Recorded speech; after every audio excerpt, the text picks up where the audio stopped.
Hello, everybody. Welcome to this conversation. Welcome to all the people in the room here in SOAS, but also to people that we have online joining us. And I would later encourage those people online to write any questions on the Zoom chat, which we will somehow field and make sure that we don't forget you. This is a DLD conversation.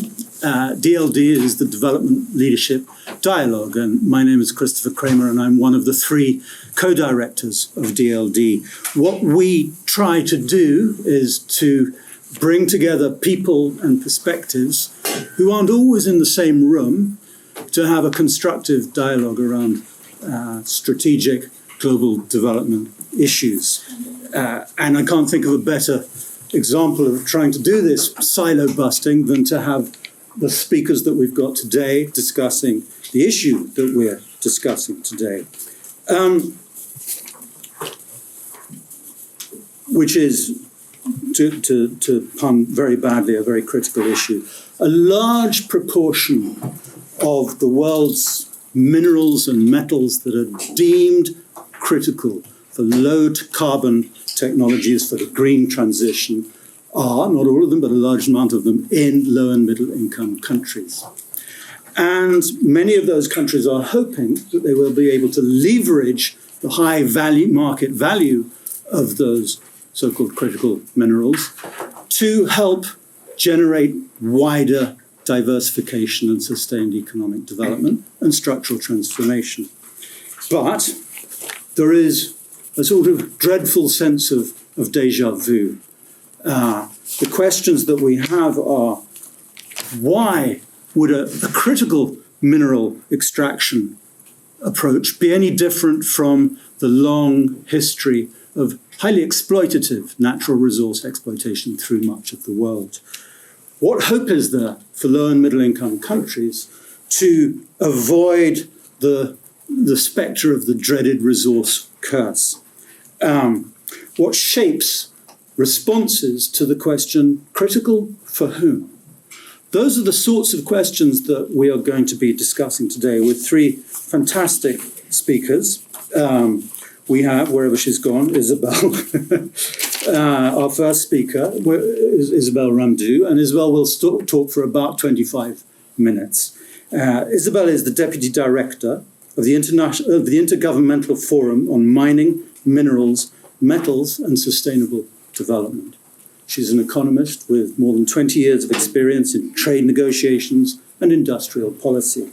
She's worked at the African Minerals Development Center, which was housed in the UN Economic Commission for Africa in Addis.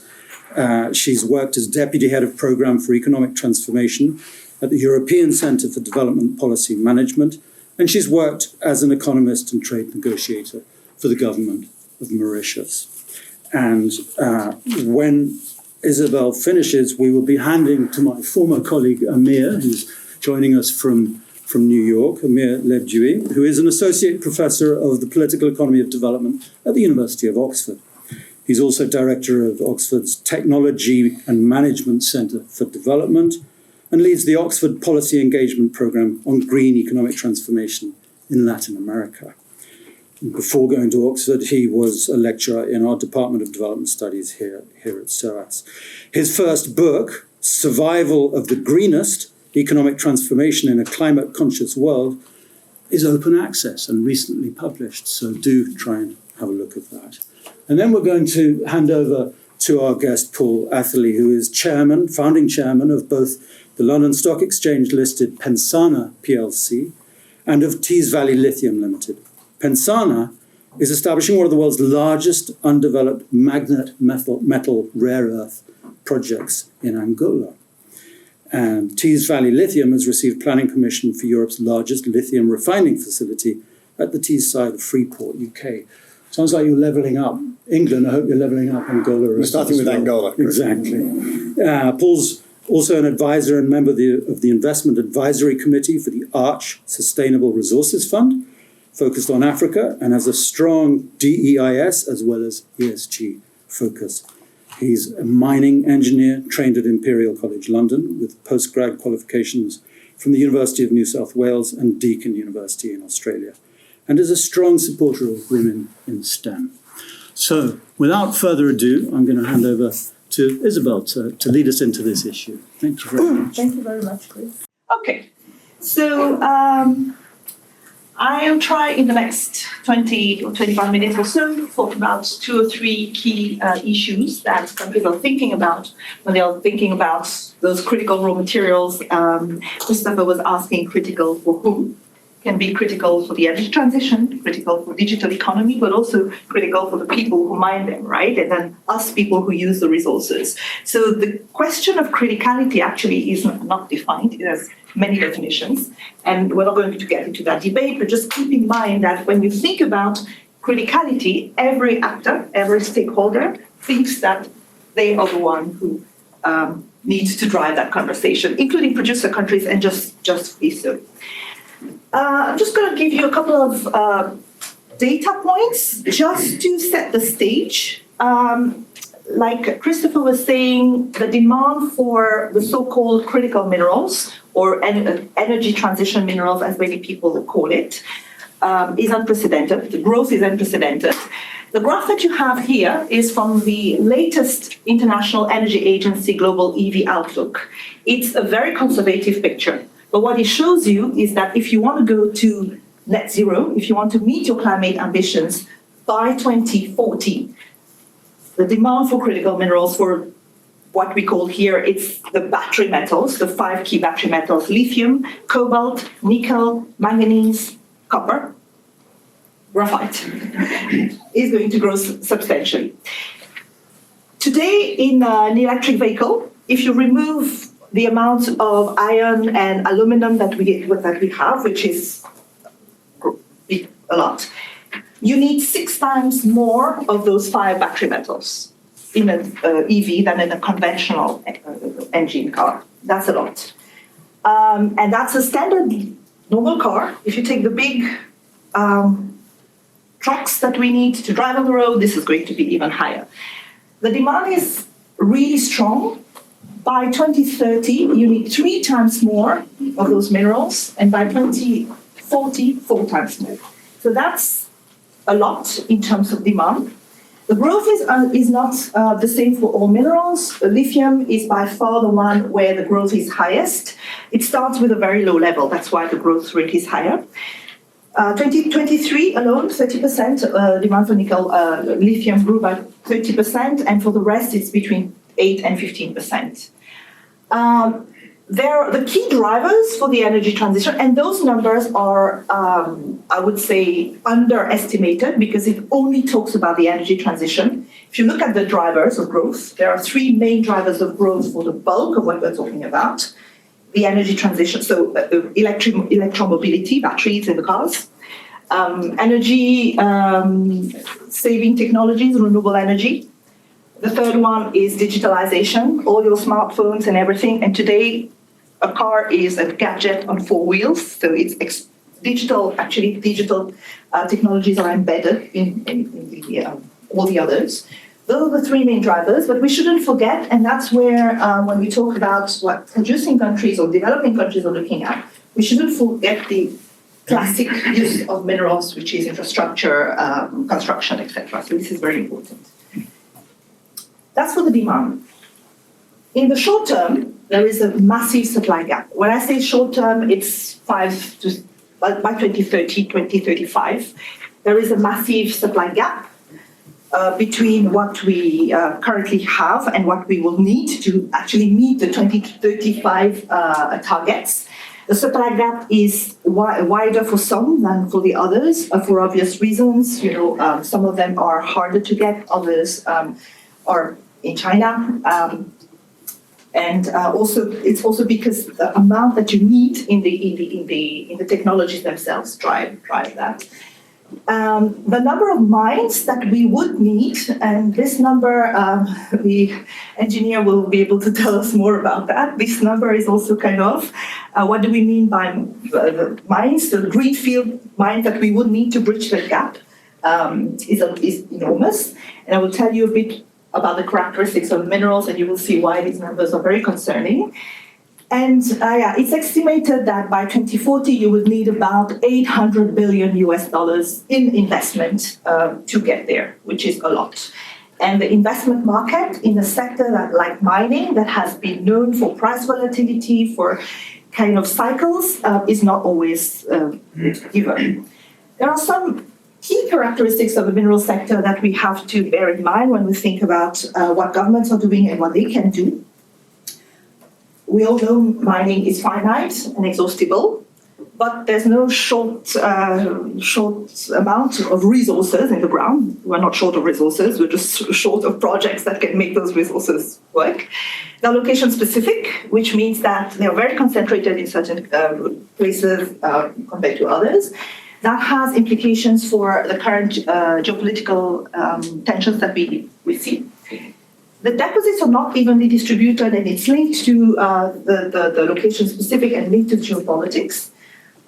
The quality of ore compared to any other normal good, I would say, manufacturing, the quality is determined by geology, it's not determined by the efficiency of your process. You can have the best technologies ever. If your grade is low, the grade is low.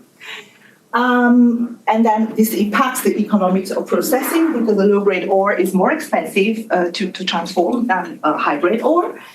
One very important point when we talk about critical minerals, there is a list of about 50, 60, if you bundle whatever EU, US, Canada, Australia put together. 60% of those minerals are not mined for themselves, they're byproducts. You don't mine gallium, you don't mine hafnium, you mine copper. Cobalt is a co-product or a byproduct of copper. Close all copper mines, zero cobalt. So that's very important. Germanium is a byproduct of copper. So this means that the elasticity of supply is extremely inelastic for some of those minerals, and it drives everything else. So those are really important. And of course, he will talk more about that later. Investment takes time. It takes about 17 years to get a mine off the ground from exploration. It's very capital intensive, a few billions, and this is a high risk. And upstream is riskier. It takes you about, on average, 100 exploration projects to get one mine. So that's kind of where all the challenges in the short to medium term come.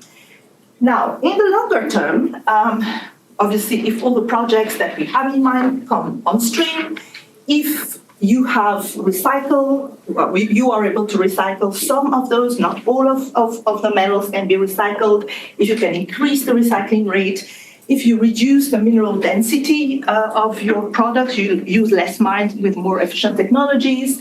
If the resources if we are more efficient as human beings in the use of resources, and with substitutes that might, compensate one technology to the other, we expect in the longer term that gap to narrow. The only caveat here is the demand will be more fluctuating than the supply, because demand is a factor of technology. So we don't know what the next battery will look like, whether it will be a solid-state battery, whether it will be a battery that will use nickel or whatever. So there will still be unknown. I'm mentioning this gap because currently a lot of the conversation that we're having, and I'm just coming from the Resourcing Future conference, a lot of the conversation is about managing the short to medium gap. And most of the policies that are being made by producer, but not only producer countries, but people along the supply chain, is to manage the short-term gap. And that's one of the questions that you had about wishful thinking versus strategic decision-making. If you make a decision based only on short-term and medium term, without bearing in mind what will happen in the longer term, then I'm not sure those are going to be sustained. Now, first challenge is the gap, managing this gap between demand and supply. The second biggest challenge is the midstream, what we call the midstream part of the supply chain. So upstream is mining.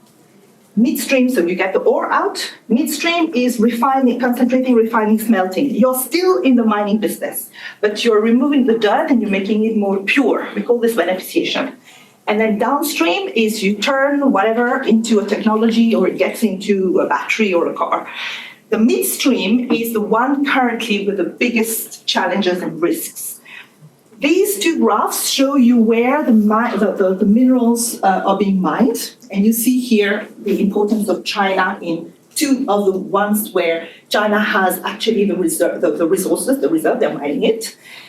But when it comes to mineral processing, which is extremely capital intensive, which is technological intensive, which is energy intensive, and everything that you need scale to be able to be profitable, you see that the share of China is extremely important. If the country was not called China, it was called plutonium, whatever, it would be the same issue. So there is a big challenge now in terms of managing the midstream gap. And that's where a lot of conversation is happening. Geopolitically, that is a big risk because also of the country concerned. There's a lot of response strategies. We're seeing alliances from the countries that are who are more downstream and trying to crack this midstream to be able to get the products midstream, the smelted or refined product.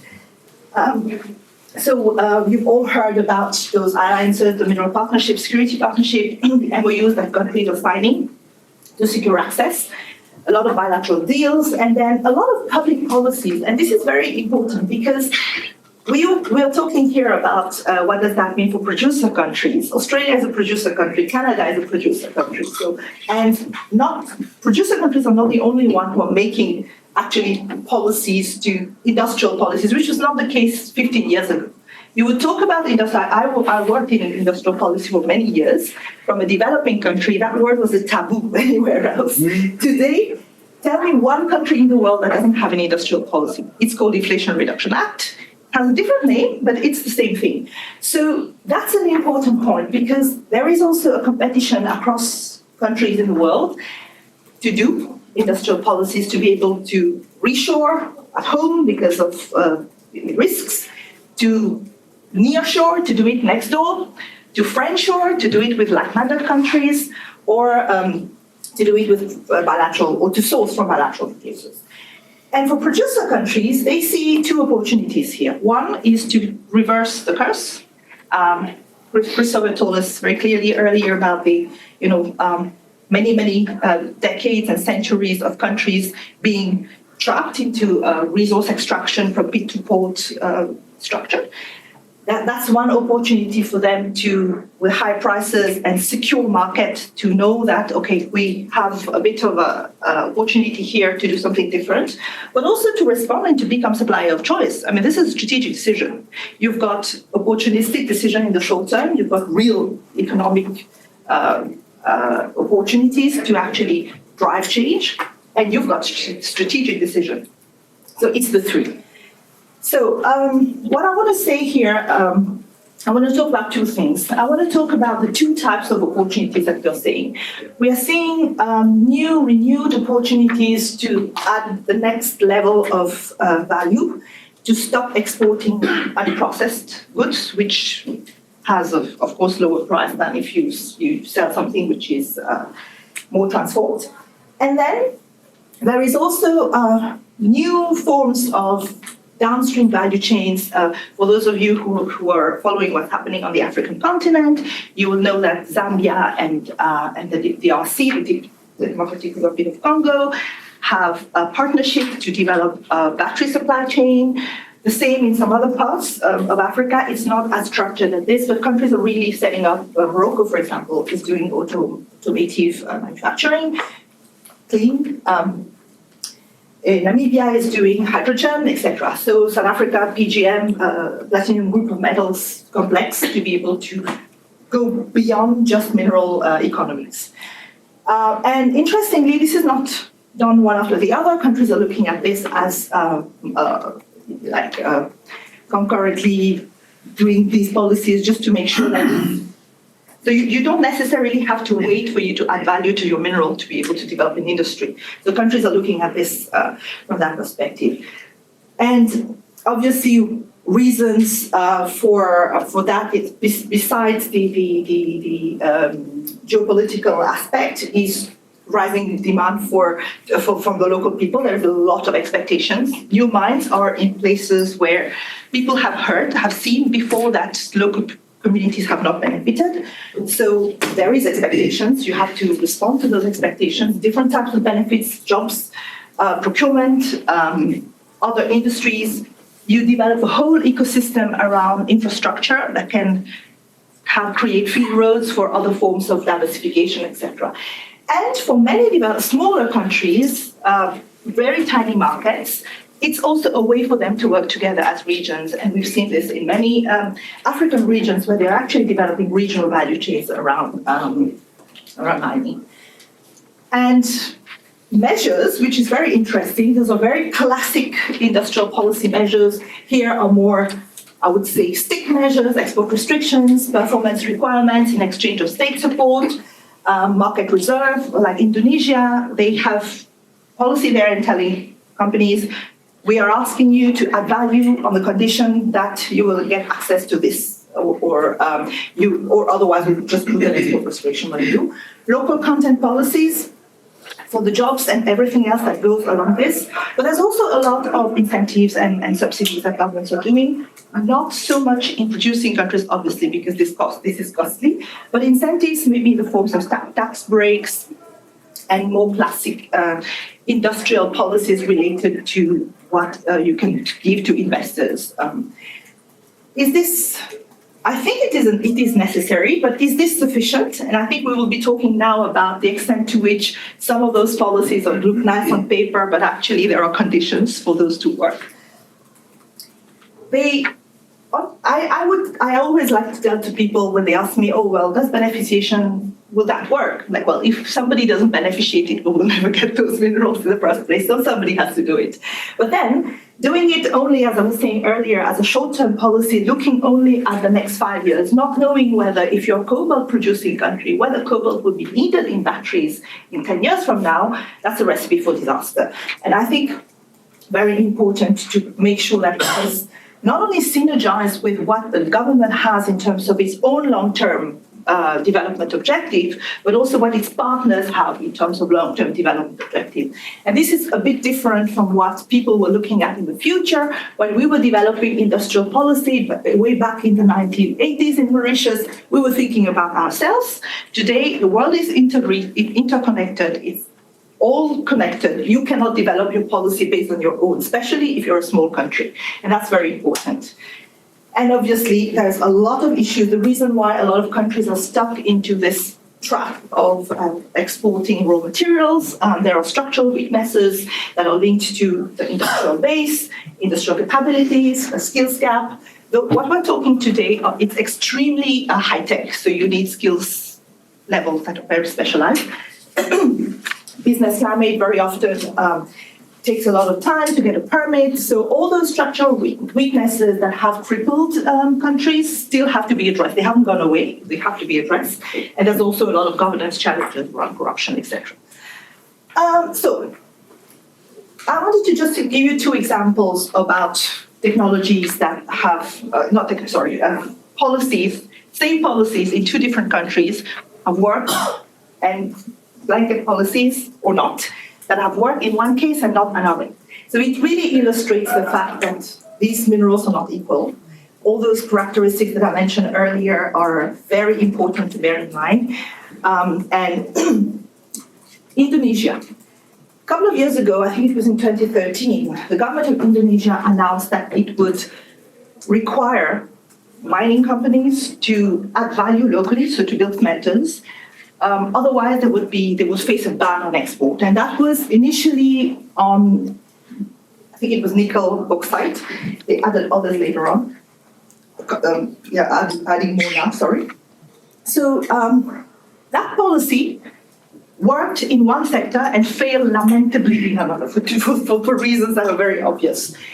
The nickel sector actually attracted a lot of investment from China because Indonesia is the largest producer of nickel in the world. And a lot of their investors came from China.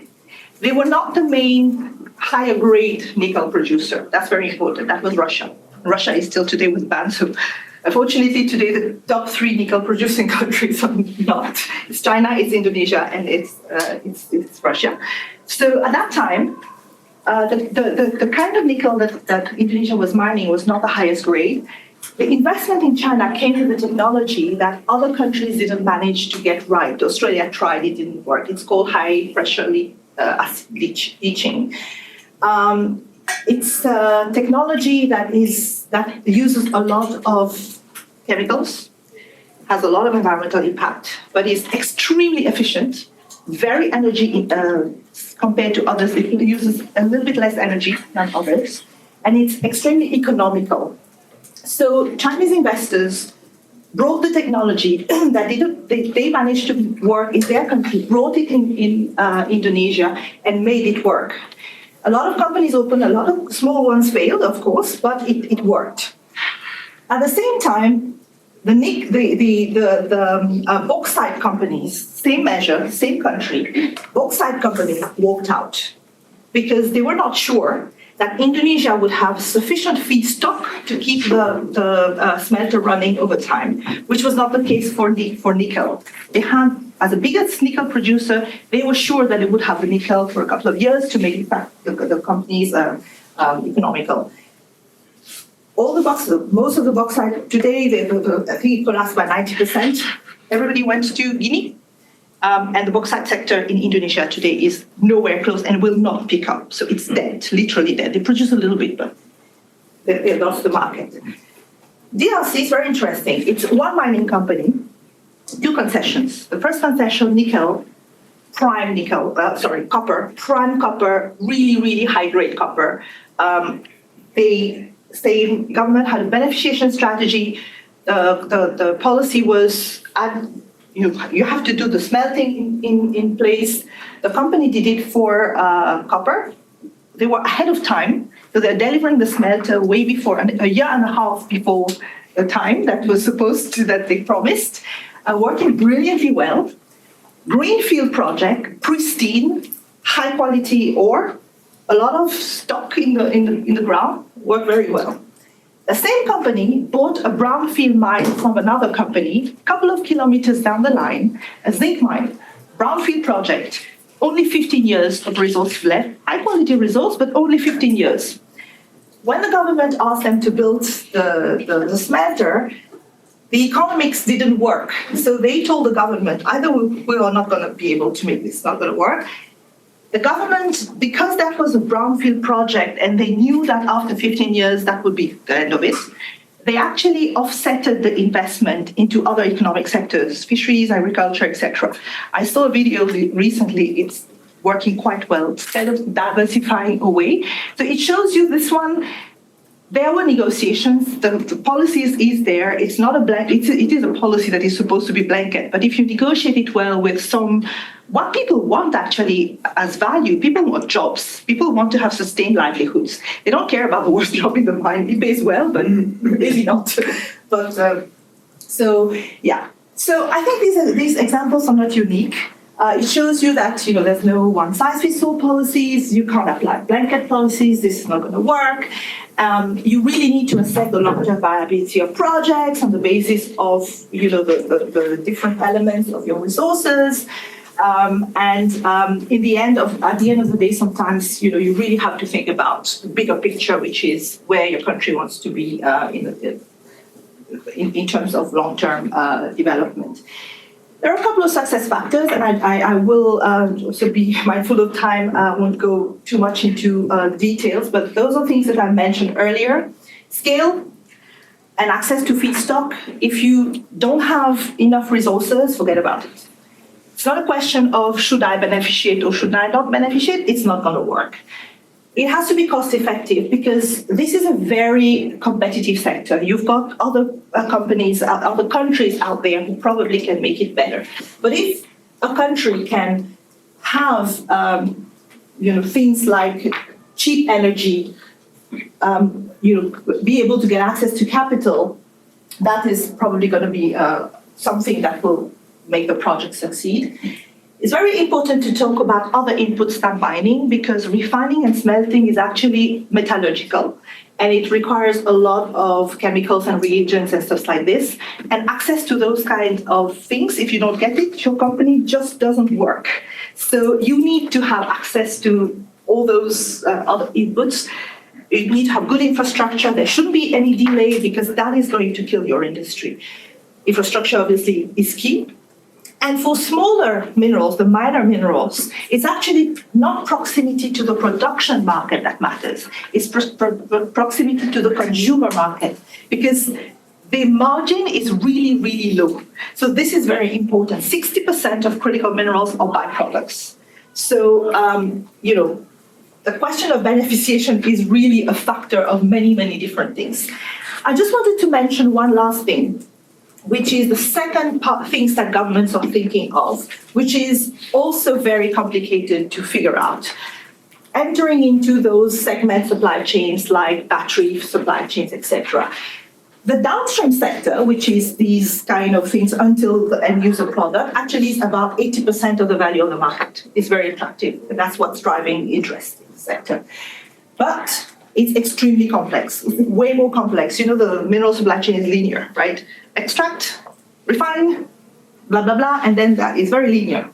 This is a very interesting example of end product, which is a computer, Dell and Lenovo. These are their only tier 1 and tier 2 suppliers.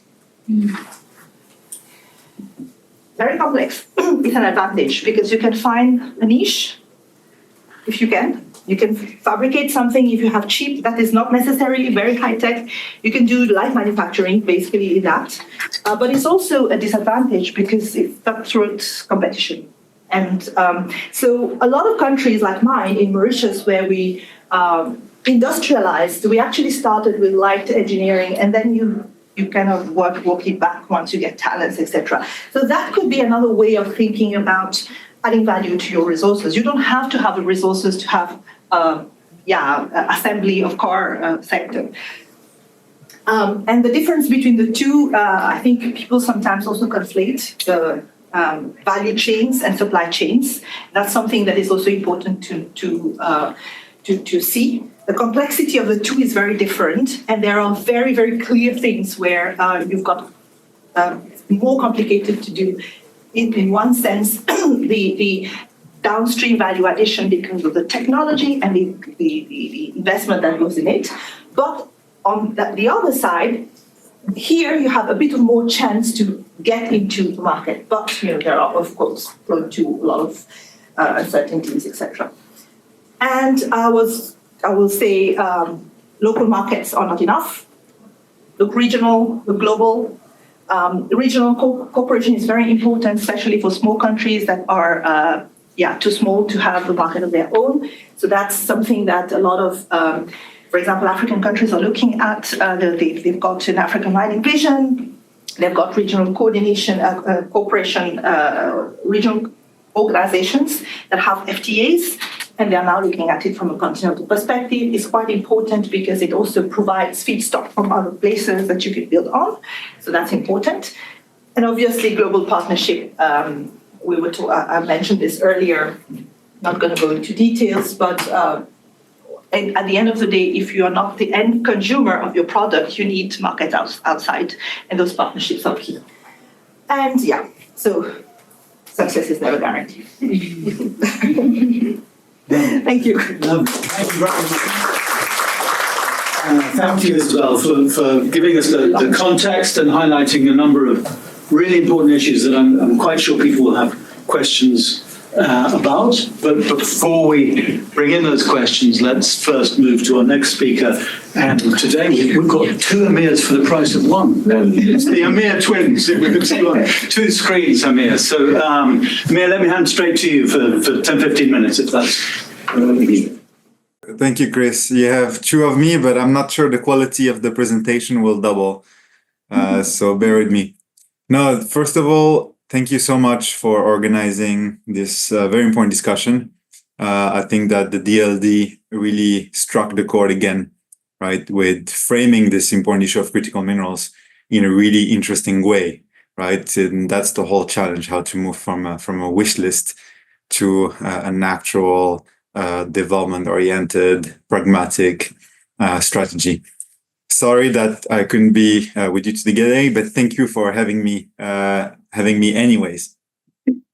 So just want to mention one anecdote, which is that the first time that I heard about critical minerals was about 4 years ago, and it was Isabelle Ramdoo who just spoke they were telling me about it, and we did a project together on critical mineral supply chain in the Americas. And my first question is, what the hell are critical minerals, right? And why are we calling them critical? So since then, the debate has, of course, moved on quite a bit, but it's very nice to be able to have this discussion and follow Isabelle's very important work in this area.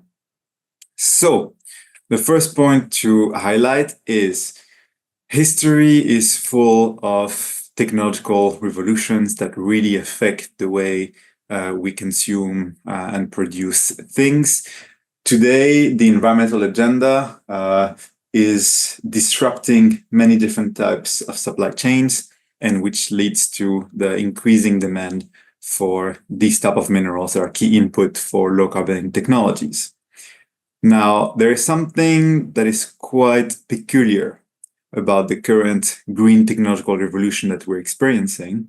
And by the way, if you're interested in technological revolutions, I highly, highly recommend the work of Carlota Perez, right? And the way she looks at those cycles, right, of technological waves is extremely enlightening for trying to understand the past, but also trying to explain the present.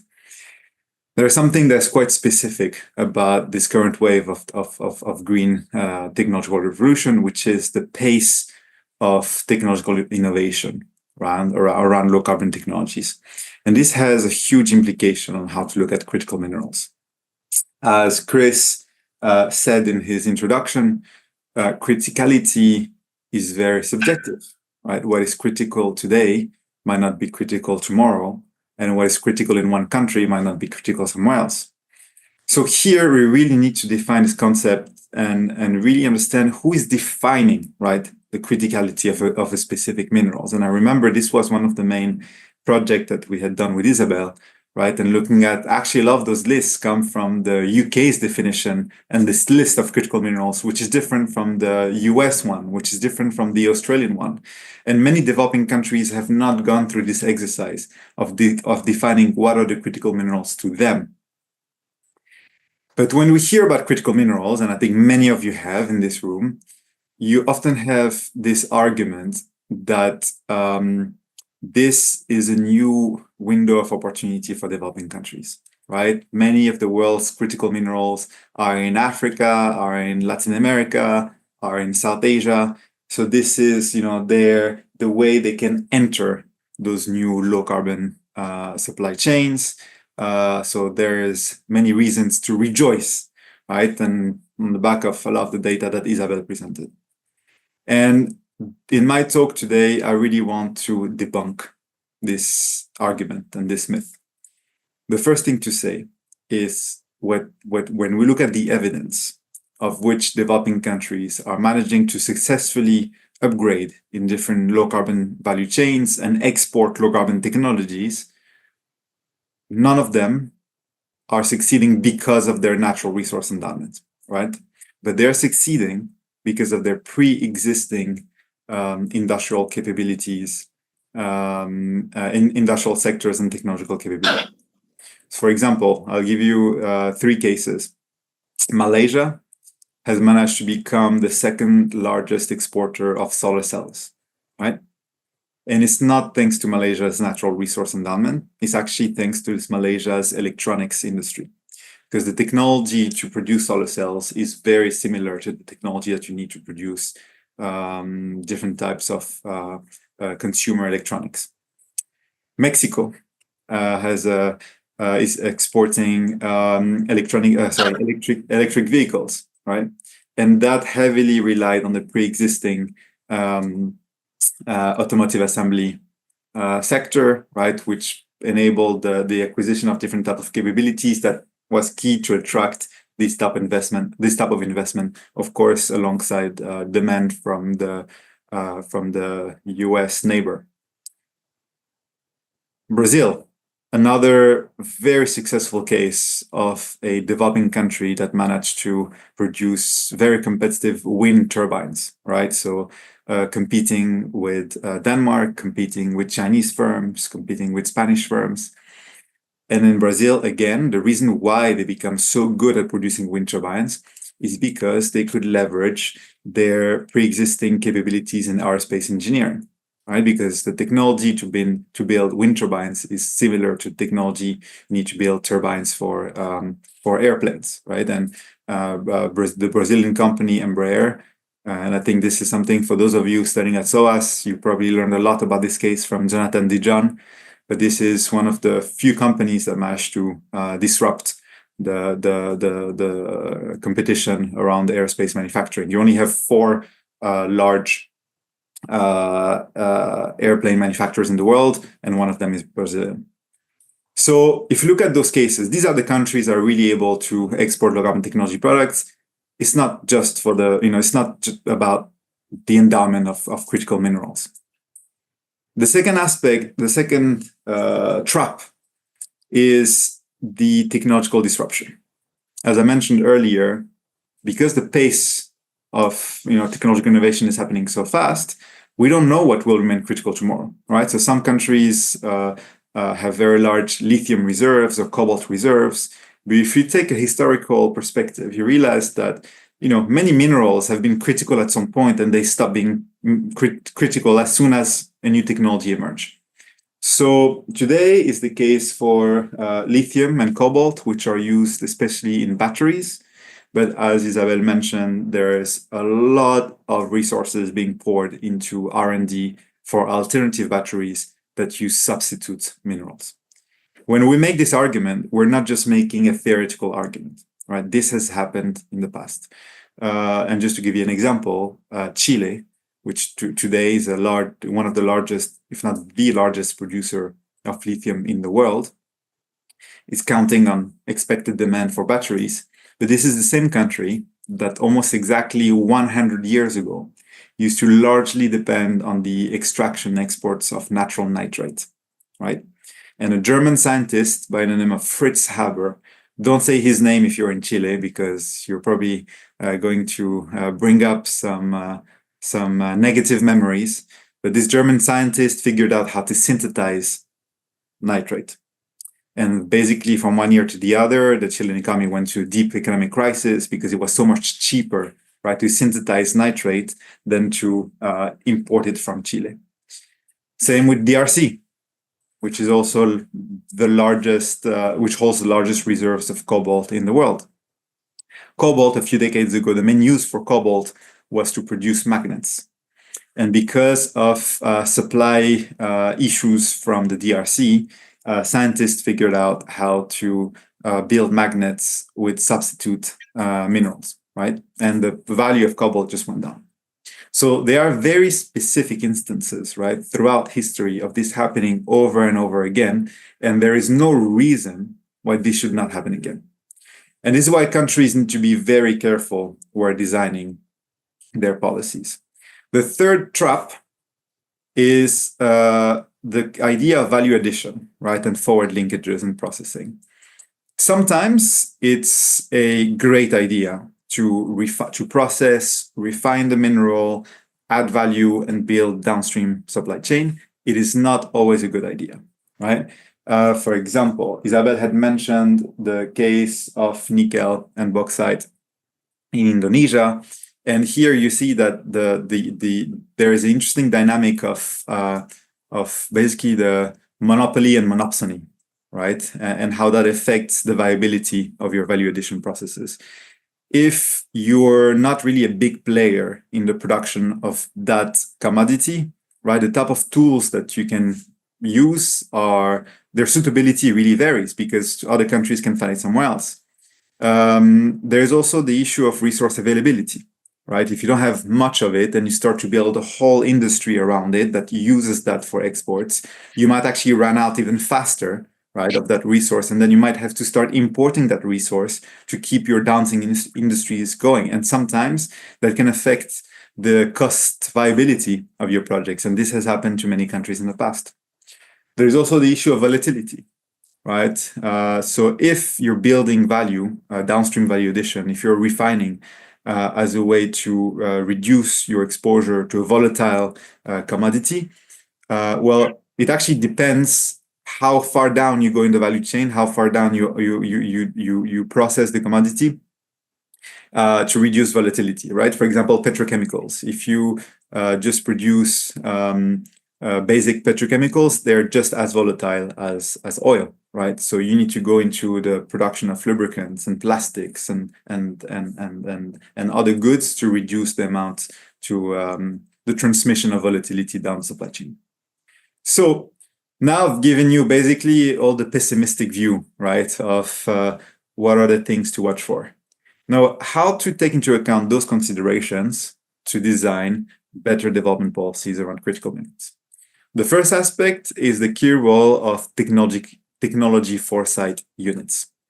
Because the landscape, right, for the demand of critical minerals is doomed to change and to fluctuate, it's very important for countries when designing policies to have technological foresight, right? To have units within the government that are able to track what's happening with solid state batteries. Are they close to becoming cost competitive?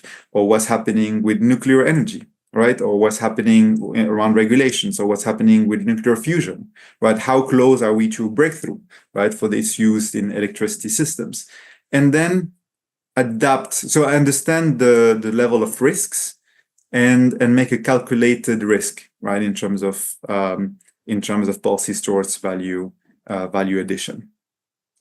The second aspect is the coordination with other countries to shape demand.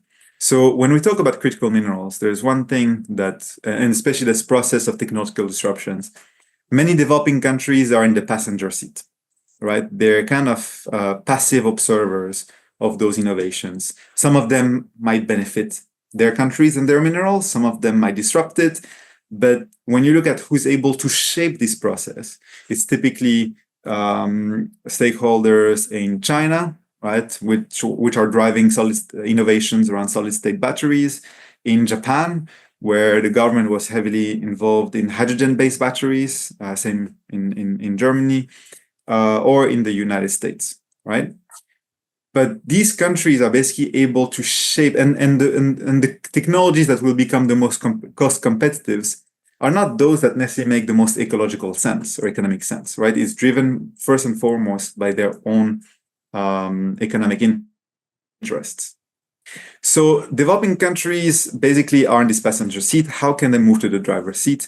And in many ways, if they pull resources together, if they coordinate their strategies, they can also affect demands for specific goods, right? For specific types of batteries in which they have a particular incentive to produce because it relies to some of their own critical mineral endowment.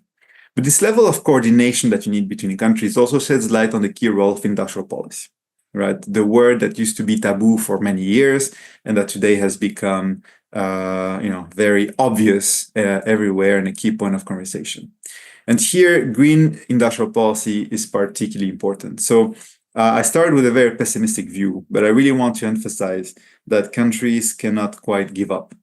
And on the long term nowadays, because of many market changes, shifting consumer demand, climate responsibilities, for many countries, even those that have not contributed to causing climate change, green industrialization is still very often the optimal way forward. And that's the main point of the book that I have written and that Chris had mentioned. The book called Survival of the Greenest. The main point is that long term, right, to survive, you need to adjust and adapt to the changing environment, the economic environment in which we find ourselves. And this is why developing countries should really think seriously about low carbon industries. Now, when you talk about green industrial policy, there are some issues that are particularly important, which is the coordination between different types of ministries, especially when it comes to critical minerals. You cannot have the Ministry of Mines, right, being solely designing a critical mineral strategy without key coordination, consultations with the Ministry of Trade and Industry, with the Ministry of Finance, with the Ministry of Energy, the Ministry of Science and Innovation. And this sounds like an obvious thing to say, but in practice, it has been very difficult for governments to have this level of coordination and align their policies. So in Brazil, for example, this is a country that has been very ambitious in terms of green industrialization, But now what you see is that you have 4 different ministries that have published their own green industrialization strategy with some overlap, but actually also a lot of tensions and trade-offs as well. Countries like Malaysia offer an interesting case of with the economic planning unit that sits within the Prime Minister's office and is really strengthened to coordinate policies across different ministries and ensure that they're not working at cross purpose.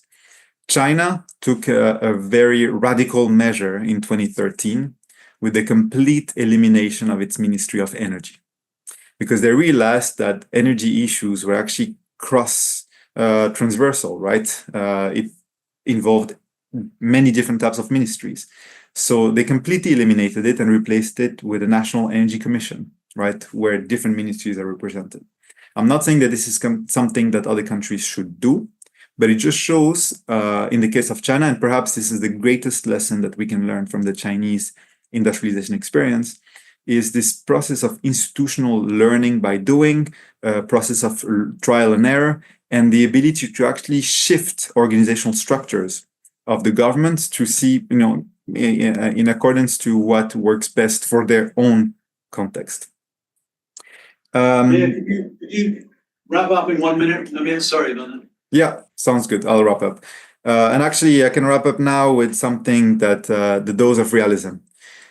Many developing countries that have critical minerals, it becomes like something out of a national prestige, right? To be able to add value to the minerals, to be able to bring investments in batteries. And it's not really driven by developmental pragmatism. And one thing that often works well is to define objectives narrowly, to really understand what is the point, how are these minerals are going to be used. Is it just a fiscal rent and using that money to be able to spend on social welfare the way Norway does or other countries, or use that rent to ensure fiscal space and stability, basically as a stabilization measure the way Botswana does, or use those rent to invest in industrialization the way Malaysia does. And here it's important to have narrowly defined goals. And as Isabelle once told me, having a vision is good, but too many visions can lead to hallucinations. And this is something that is very important to remember in the context of critical minerals. So thank you. And on that note, I wanted to say that on the criticality aspect, make sure that countries actually define it for themselves. And there is a fallacy to think that critical minerals are mostly in the developing world. There are many critical minerals in the global north, but the issue is they consider sometimes their forestry, their biodiversity to be a lot more critical than their minerals. And that's a lesson as well that we should have as a takeaway. Thank you. Thank you very much, Amir. Thank you. Now I know you went to New York to avoid me controlling your time, but there you go. Nearly got away with it. Thank you very much. Amir's really usefully identified some key and common traps. And also towards the end, I really like the way that you were talking effectively in a very possibilist way about a variety of strategic options that different countries have adopted, and that's really, really useful for this discussion. So thanks again for that. We've had 2 interesting perspectives, and we're going to now turn our thoughts to the very real, practical, on-the-ground experiences and ideas that a company trying to mine some of these critical minerals might offer us. Paul, over to you. Well, thank you. Thank you, Chris, and thanks to Liz for inviting me. Thanks for the invitation to be here today, and it's great to see you all. Thanks to Isabelle. Fantastic presentation, and I love that Amir has been a little bit provocative and painted the slightly negative side of mining. So I'm a mining engineer from Imperial. I've done my practice around the world in Australia, China, Africa, Spain, and the UK. And probably unlike everybody else in the room, we're quite passionate about our industry, really like what we're doing, but we're aware that not everybody does. I mean, I was with my daughter skiing, and when you have all the parents around sitting talking about what you do, and all the parents were going around the room talking about what they do. When it got down to me, and I was just about to speak, over enthusiastically about being a mining engineer, I looked to my left, and there's my 14-year-old daughter with her head in her hands going, "Dad, you're so embarrassing." So I'm aware of that. And Isabelle made a point that it takes about 17 years from first drill hole to production for one of these critical minerals mines. And yet we need the critical minerals now. COP29 just talked about we've got to get rid of 33 gigatons of emissions that's going to consume huge amounts of critical minerals. And we would all love them to come from recycling. We'd love that. The IEA's come out and said the best we can do by 2035 is somewhere between 25 and 40% of all these critical minerals can be from recycling. And in that light, Adam Matthews from the Church of England has talked about we're going to need at least 300 new mines.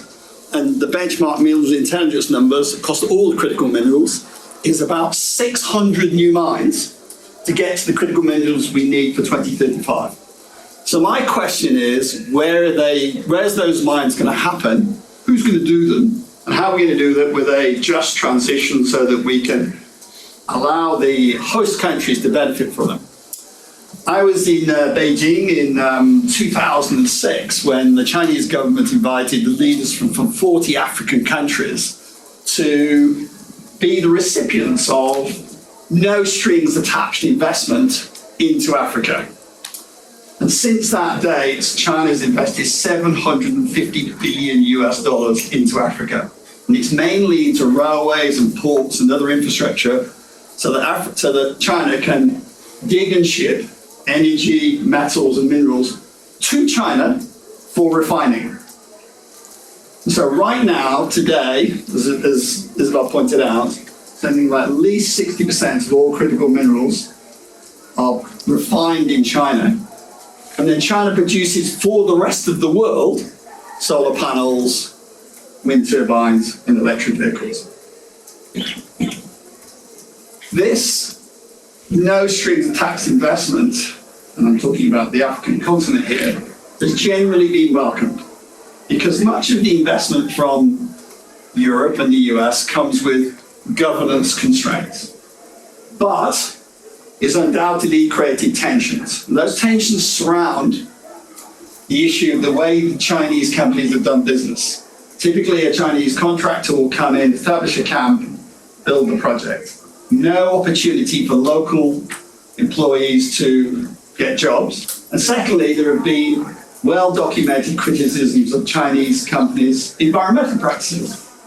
Now, I've spoken to many of the Chinese contractors, and in fact, I've spent time in the Chinese embassy in Luanda and asked their side of this.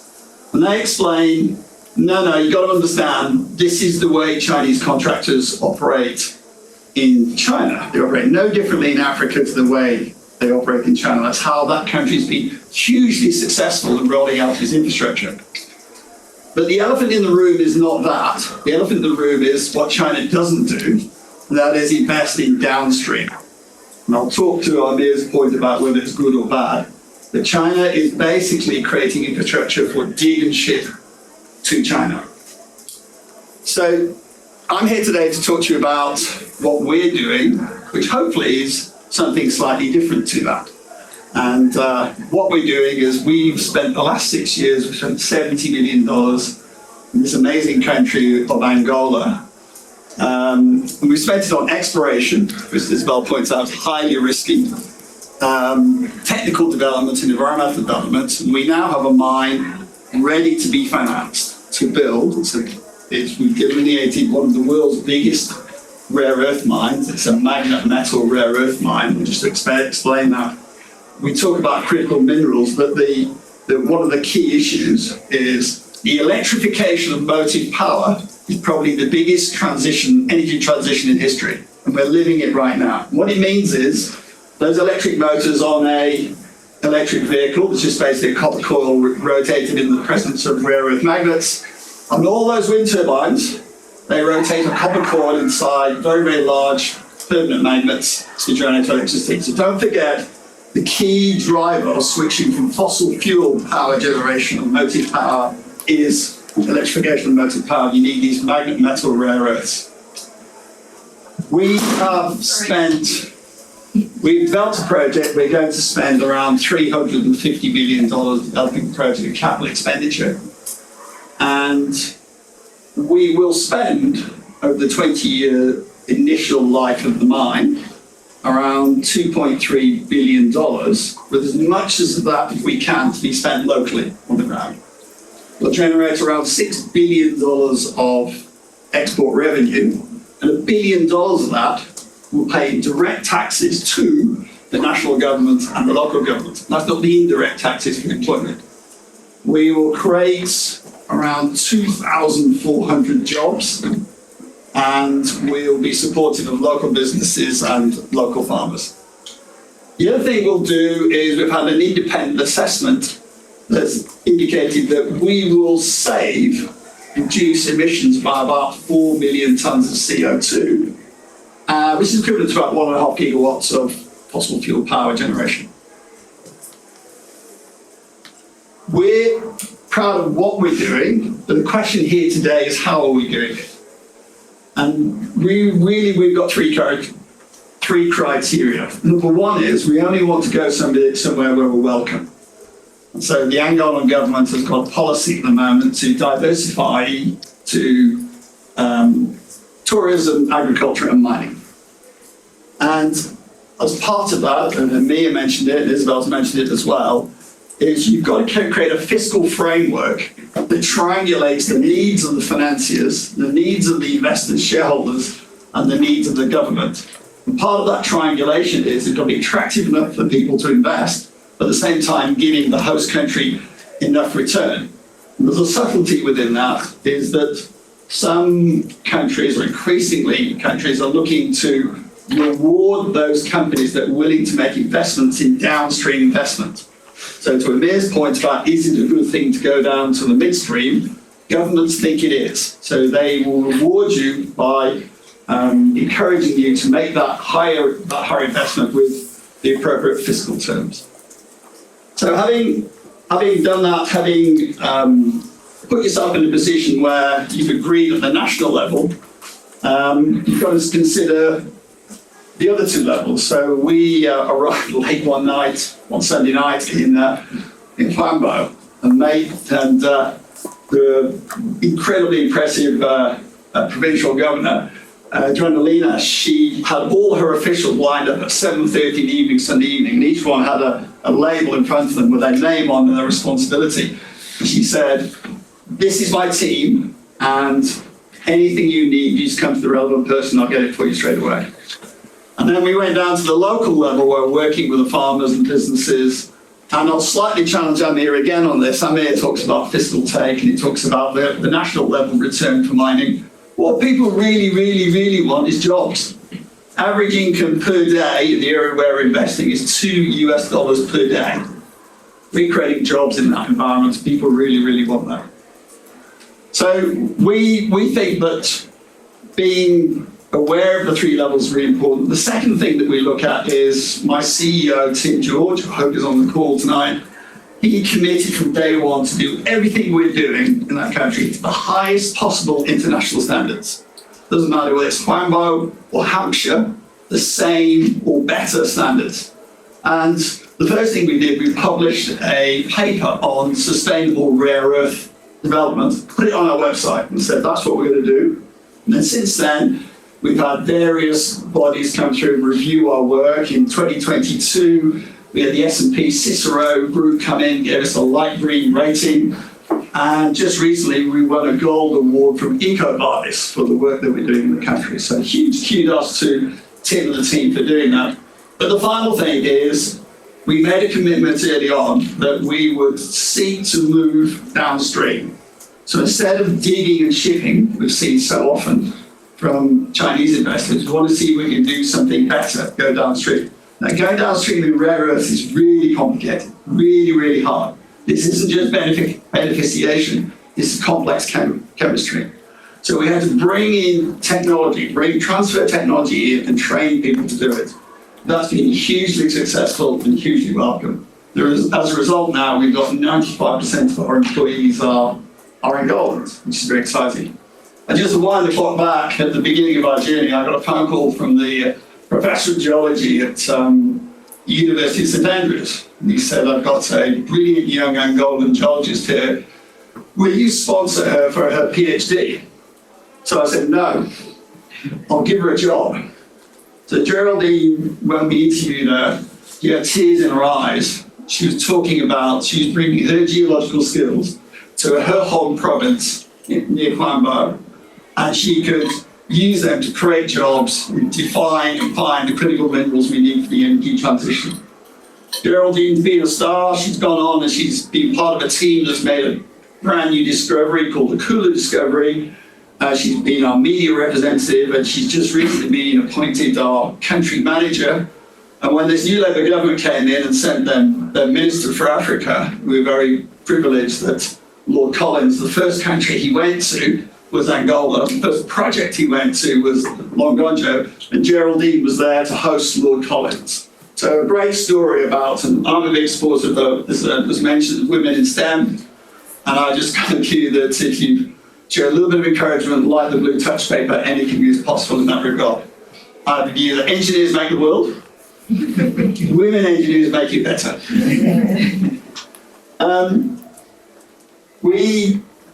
The challenge we face, though, is finance. Financing a rare earth mine in Angola is tough. It's really, really hard. So we're incredibly grateful to Fidelity here in London, who gave us the first $10 million to do the exploration.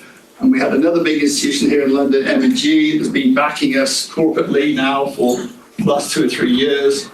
But the biggest backer has been the Angolan Sovereign Wealth Fund. They're now our major shareholder in the company. They backed us all the way.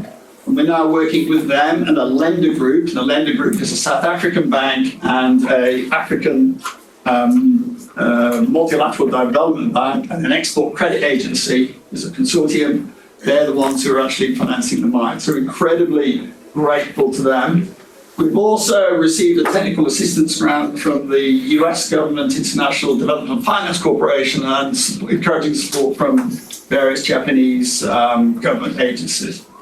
To give you some idea of the significance of what we're doing, as I speak to you now, the President of the United States is in Angola, is in Benguela, I think, the end of Benguela. And the reason for it is the place where we're investing has got a railway line. When I first went there, the first thing I did was lie on this track and photograph this railway line. And I said, as a mining engineer, you need 2 or 3 things. You need a railway line, you need some power, and Angola's got this amazing hydroelectric power, and you need water. And after that, what you have to do is find an ore body. So I started with the railway line, power, and the water, and obviously we developed the project. So Angola's got this fantastic infrastructure, and it's now being developed into this incredible strategic piece of infrastructure, because to Angola's east is the Copper Belt, and the Copper Belt has 2 railway lines, both of them going out to the east.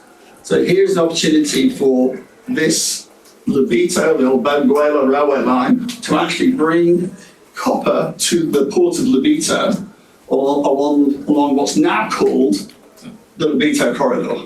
So President Biden is in Benguela right now, talking about the Lebito corridor. And the reason he's talking about it, and it's been foreshadowed a couple of times here by Amir and Isabelle, is because the US is playing catch up to China in, if you like, the scramble for rare earths, scramble for critical minerals on the African continent. So America and US is now recognizing that China's got a head start and needs to start putting some money into to catch up. And one of the wonderful things for Angola is the US government is talking about making Angola a mineral processing hub for Africa.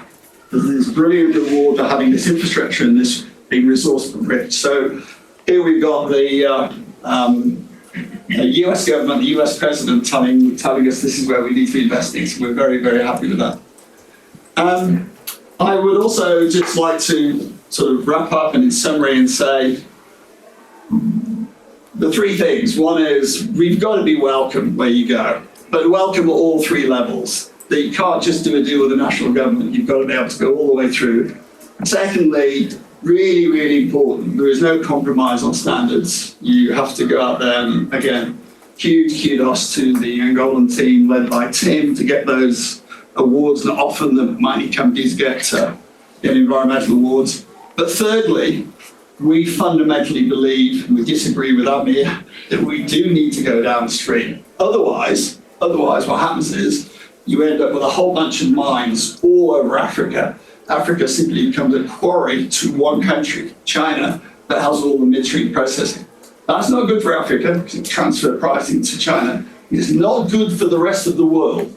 You want to know what supply chain resilience looks like? When the Russians went across the border into Ukraine in 2014, the first people to put their hands up was Egypt.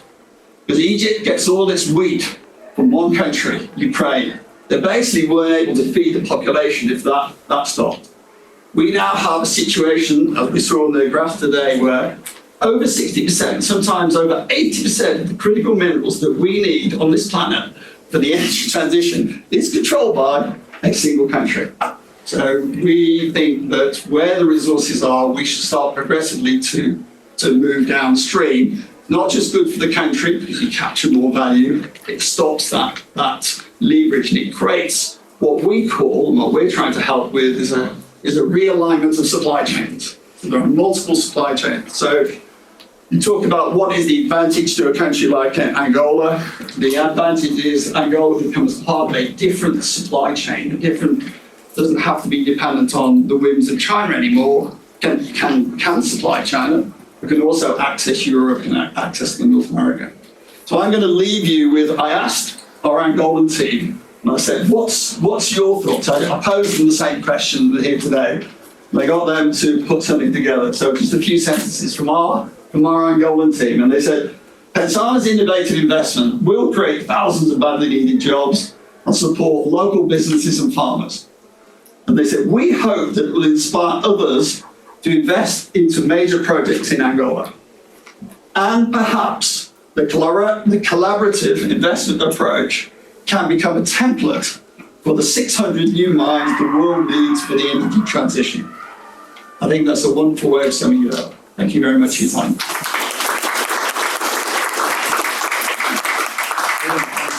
Thank you very, very much, Paul. That's a really, really useful perspective. I particularly enjoyed the emphasis that you put on the need for jobs.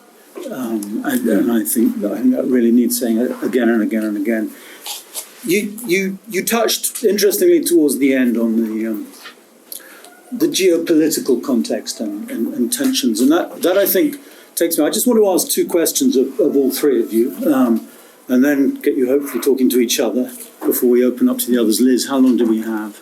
Well, we have 15 minutes. Well, if people are happy to stay, we can hopefully And I have stretch it a bit. about 7 or 8 questions. Okay, online. so really quick questions, that's for me as well, and quick answers as well. So my first question is about uncertainty. Listening to all three of you, though, sort of three particular forms of uncertainty that I picked up on. And one of those is geopolitics. It is a very unstable, rather uncertain world at the moment. The second is uncertainty of demand.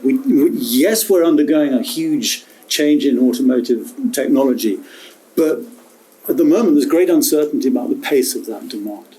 And it isn't quite taking off the way that some governments thought it was. We've seen Northvolt going bankrupt, etc., etc.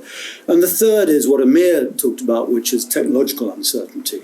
We can't be sure that it's a priority to invest in this critical mineral if that critical mineral ends up being the lead technology. So the question is simply, does this make it much harder for national governments and firms to know how to identify real key priorities? Does it make the risks even higher? That's the first question. The second is, two of you, maybe three of you in a way, no, all three of you really talked about this issue of scale. And scale economies characterize many sectors and economic activities, but there's an argument that in the mining world, scale is becoming increasingly important if you want to be competitive.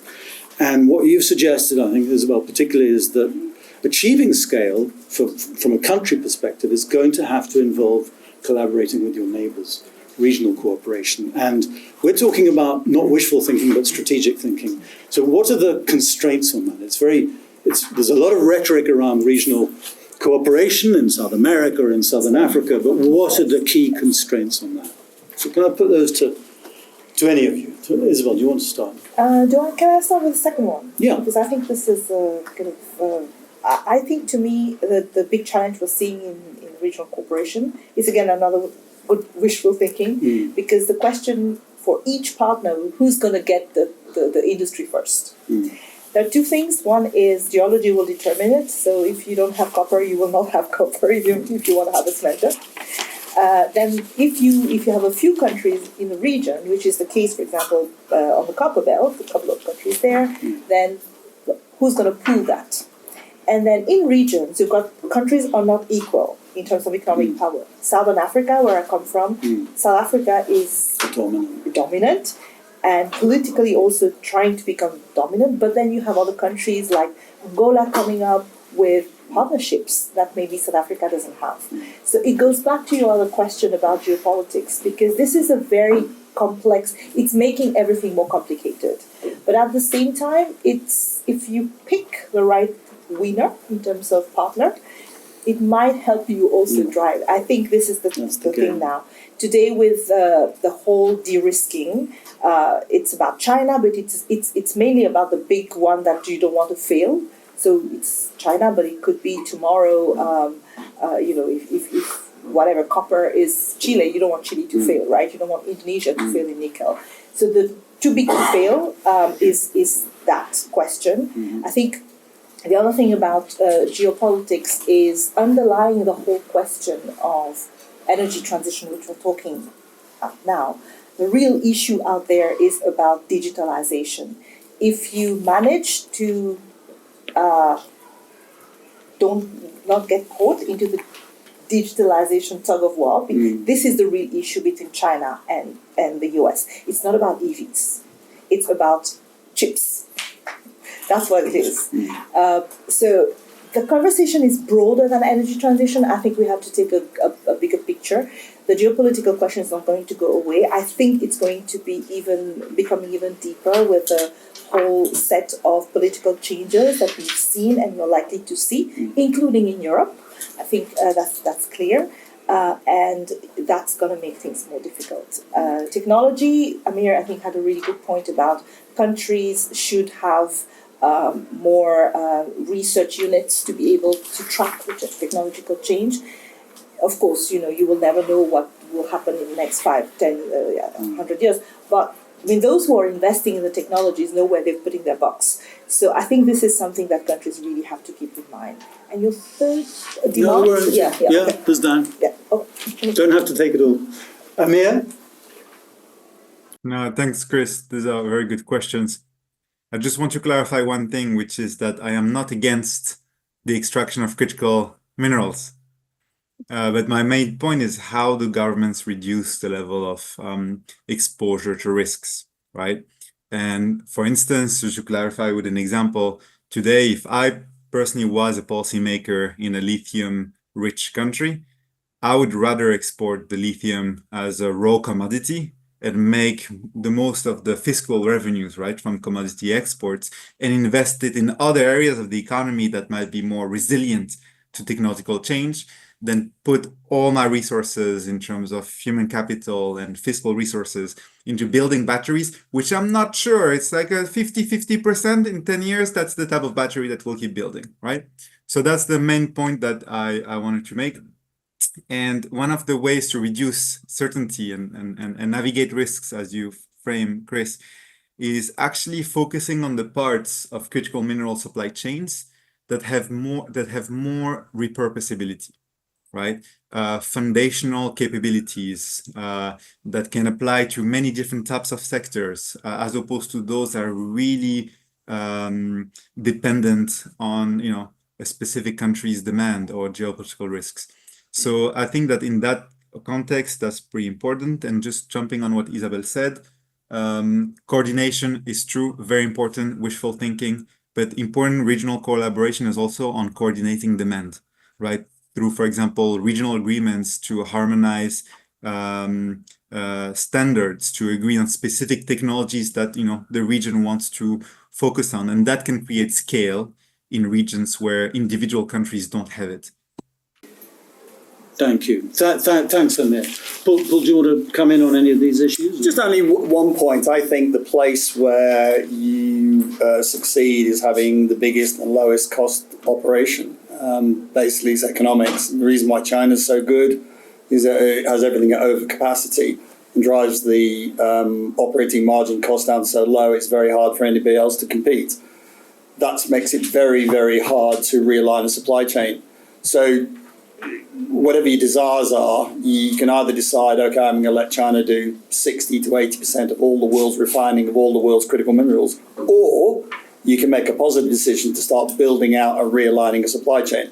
I suspect the latter will happen because geopolitically having all our eggs in one basket, it doesn't matter with China or anywhere else, doesn't make any sense. So supply chain resilience, I think, will play out. I think it's absolutely great that Africa, particularly Angola, is being framed for this. I think it's sensational. This is the first time in history you've actually had a developed country coming to an emerging economy like Angola and said, we want you to be our processing hub to give us our critical minerals for our energy transition.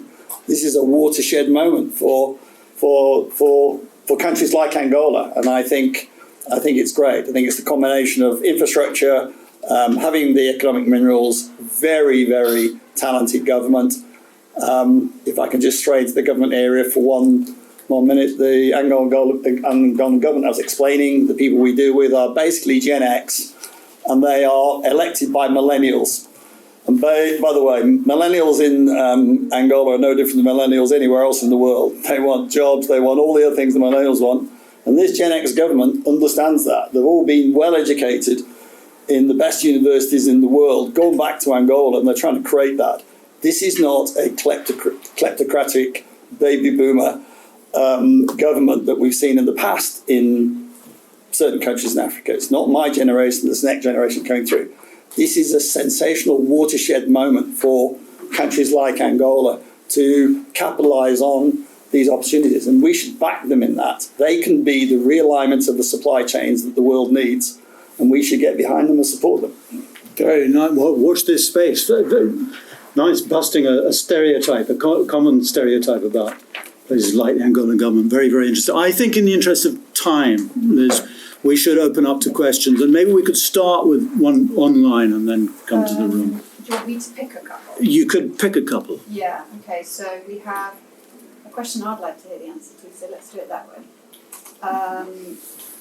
Which African countries do you think are doing well on critical minerals in terms of national policies, strategic partnerships, value addition? It'd be nice to hear a little bit more positivity. Well, it gives you a chance to carry straight on. Well, look, the Mining Journal does a survey, international survey, and it's based a little bit on the Fraser Institute of a whole bunch of risk factors for countries. And Angola in the last 4 years has come from near the bottom to halfway. It's the biggest, it's the fastest mover. And there's a really, really good example of an African country not just defying stereotypes, but rocketing out of the blocks into being a world player.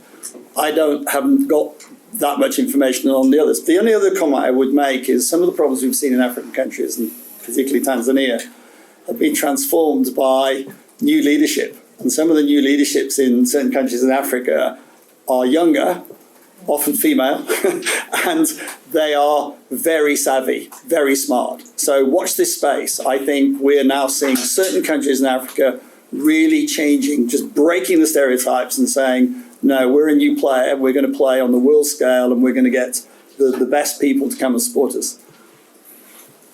Isabelle, do you want to add on that? Yeah, I think there are two things. One is, I see this question, you can answer it two different ways. One, Amir was saying this earlier when he started, he said, criticality for whom? A lot of African countries are defining what is critical for themselves. And we did a survey recently with our members. We have 85 member countries. We surveyed, we surveyed them by continent.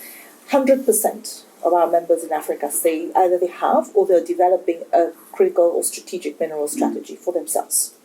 So this is very important. I think people are realizing two things. One, it's an opportunity to do strategic decision. What do they want to do with the resources and for what? It's not necessarily to build batteries, it's to build infrastructure, you need iron ore, copper, bauxite. All this is critical for someone, right? So they're defining what is critical for their own development pathways. And I mean, for the countries that I know, all of them are doing something. Now, the second part is partnerships. Who is developing a partnership that is going to be seen as the poster child of partnership? This is more difficult to answer because we don't know what the partnerships contain. I tried to look at the MOUs with Namibia, etc. So this one is a little bit more obscure.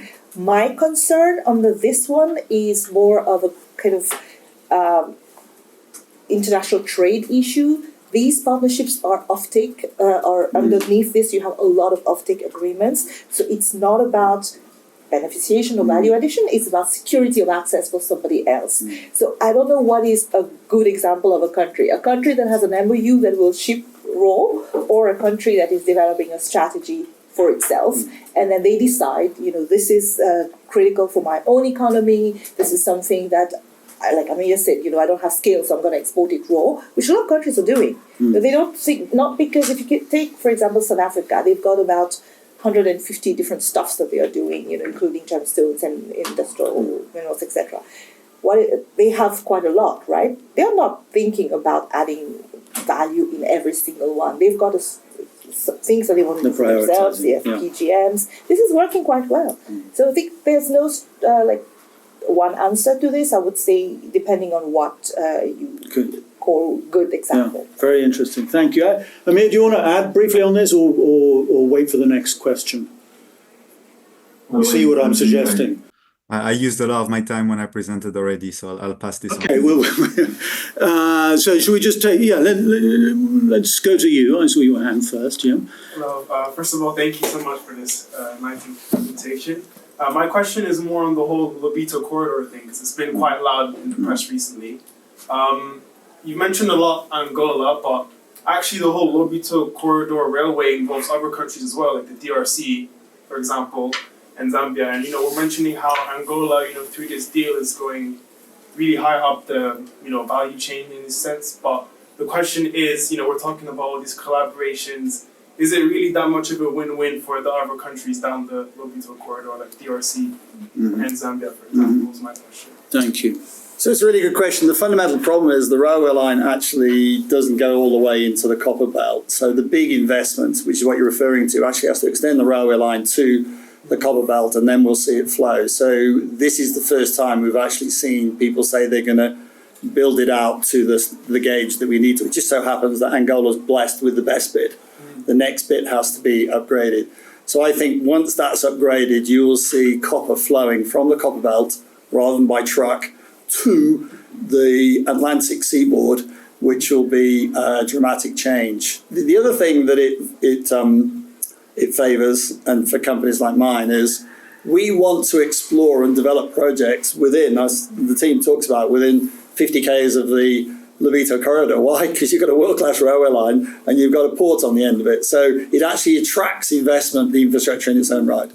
So it's really exciting. That's why the President of the United States is there today this is the first visit by a President of the United States to the African continent since Barack Obama was there in 2015. This is highly significant. So you're right to call it out. It's amazing development. He left it quite late. Isabelle, anything on that? No, just to say that, so the private sector in DRC is actually really engaged. I know one of those big mining companies that has the most pristine copper project there is really engaged in investing in the infrastructure to connect the other part of the corridor. They were part of Mining in Daba. We normally have this in this big mining conference, and they had a huge presentation on the Lobito corridor and the actors that are there.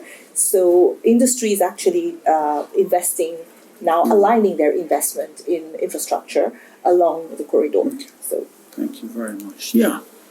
Thank you for the presentation. So I have two questions, one for Paul and the other for Isabelle. Isabelle, yeah. So the first question for Paul is what kind of normative instrument, it could be an international treaty, an international investment treaty, tax freeze, the company make you feel welcome in Angola? What was crucial for the company to invest there? And for you, the question would be, In the presentation, you emphasized both that it's crucial for countries that host minerals to look for policies in the long term.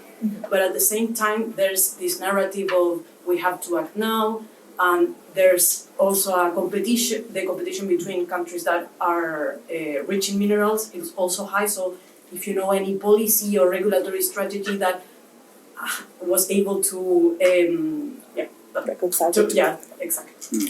Thanks for the question. It's a great question. It's fundamental to any investment. So part of the welcome was Angola's got a fantastic history in its oil and gas sector of having long-term, stable fiscal agreements with investors, and our mining agreement builds off the back of that. So it's a long-term, very stable, engaged agreement. We've negotiated mutually beneficial fiscal terms, and that gives us the ability, not just us to invest. We have a consortium of bankers who have looked at all this, and we've had endless amounts of due diligence on the whole thing, and it's passed with flying colours. So huge credit to the Angolan government to be able to create this stable environment in which we can invest. That reminds me a lot of foreign investors involved in Ethiopia when they were building the industrial parks and so on.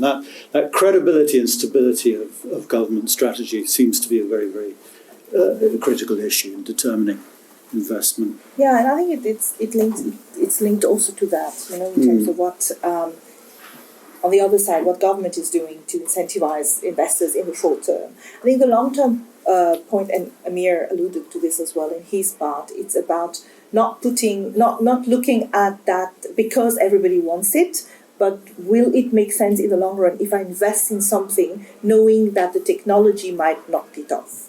So not every mineral is... So the interesting thing with raw materials, some of those demand is going to be there for a long time. Take the base metals, copper,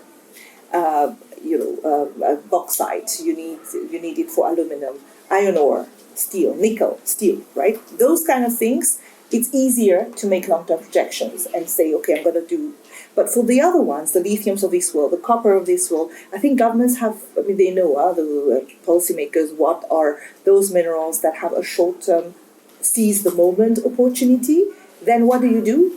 Is it add value today, and then it's a big, massive investment. And here I agree with Amir in terms of massive investments.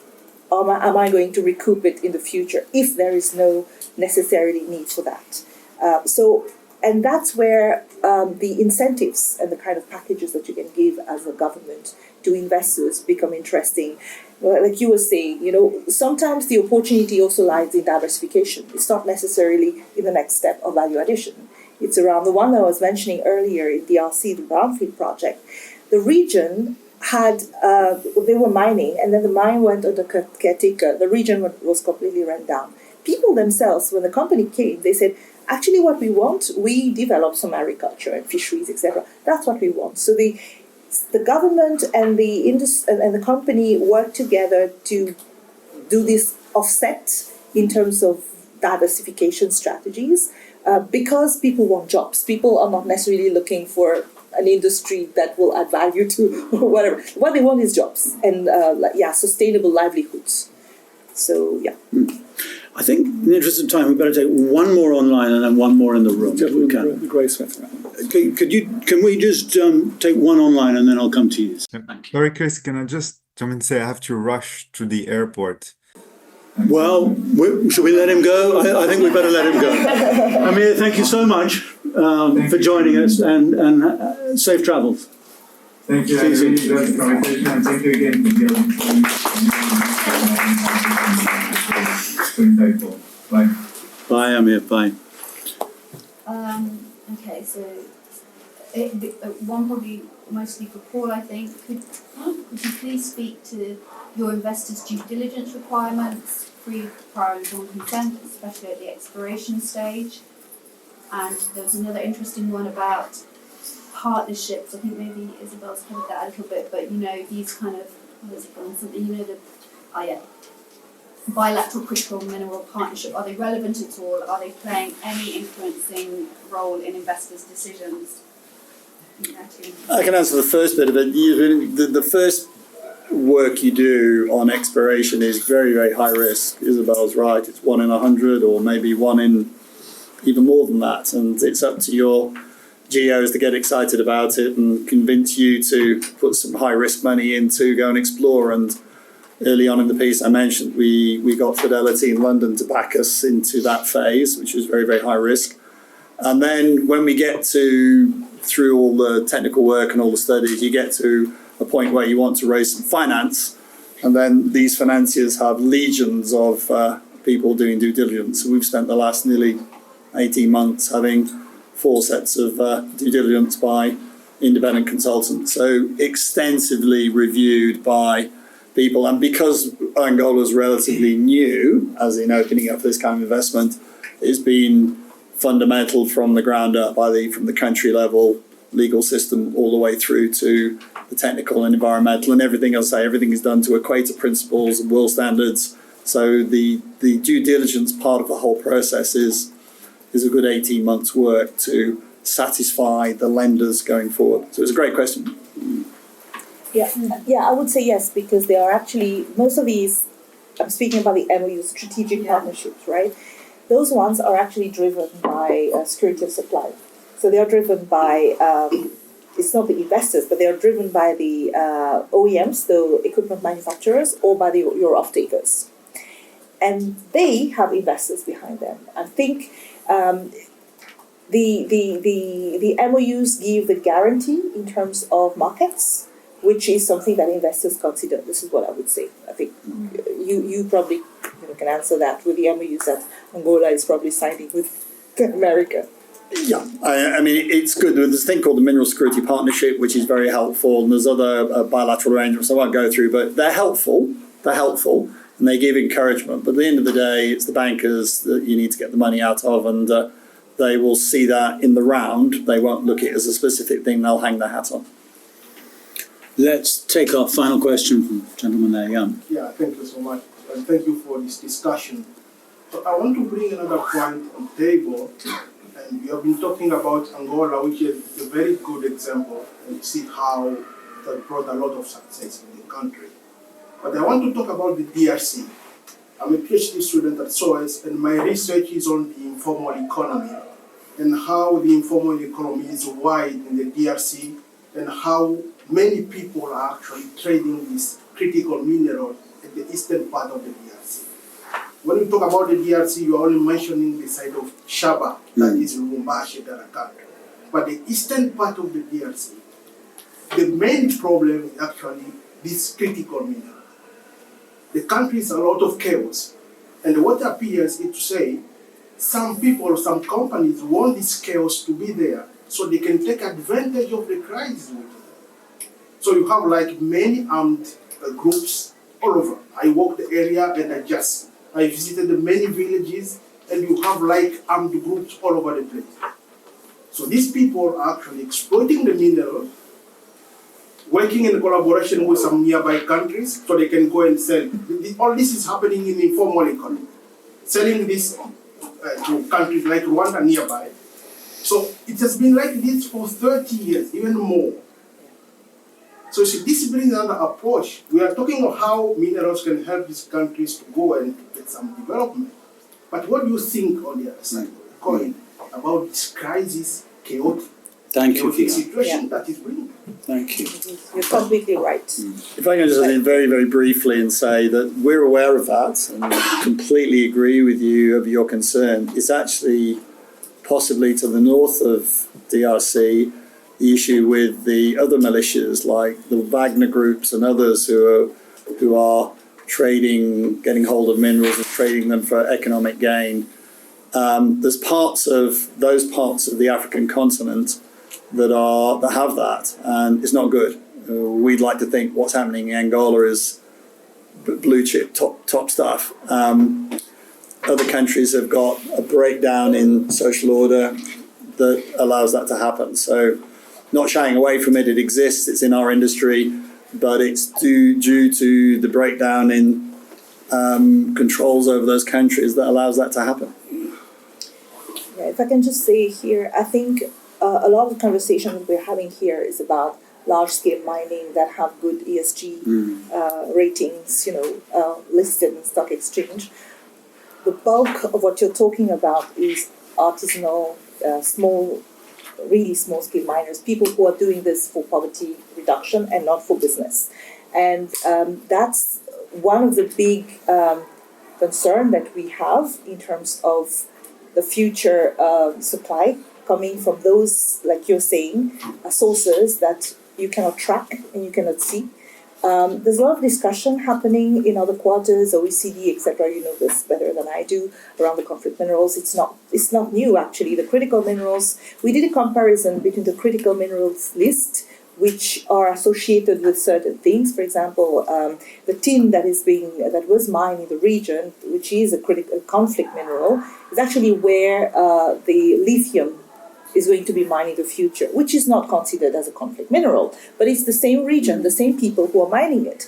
So there is indeed this conduit between some of those challenges that are not going away that we haven't been able to address. And I must say that globally, there's been a lot of work and a lot of efforts to try to address this issue. The challenge for me is that the regulatory conversation that we're having is not talking to the root cause of the problem. They're fixing the thing, but not the root cause of it. You don't put a due diligence regulation and then you think it will address poverty. I think we have a real issue here, going back to the root cause of those issues, which is that generations and historical. And I think we're not doing really well on that side of things. We have to be very honest. A lot of the conversation that we're having, beautiful slides, etc., is all about large-scale mining. It's not about that side that people actually don't want to talk about. Good. All right. Thank you very much. It's been really valuable, I think, to bring together and hear these three different perspectives and experiences. And I'd like again to thank the three of you. Amir's gone to the airport for joining us and giving us your time. And I'd like to thank everybody here for turning up and listening and having good questions, and all of those online. Thank you very much.